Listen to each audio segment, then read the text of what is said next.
মানুষ প্রেমিক। এই জন্য যার ভিতরে মানুষের মহব্বত আছে আল্লাহ তাদেরকে ভালোবাসেন, বলেন সুবহানাল্লাহ।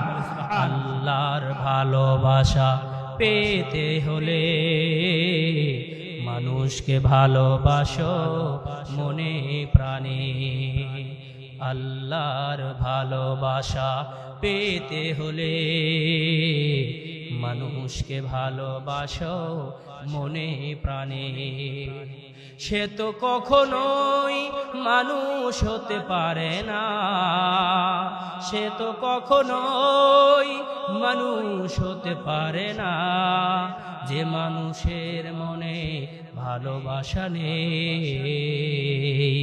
আল্লাহর ভালোবাসা পেতে হলে মানুষকে ভালোবাসো মনে প্রাণে। ভাইরা আমার বলেন, প্রিয় মানিকগঞ্জের ভাইরা আমার সাথে বলেন, আল্লাহর ভালোবাসা পেতে হলে মানুষকে ভালোবাসো মনে প্রাণে। আল্লাহ কবুল করুক, বলেন আমিন।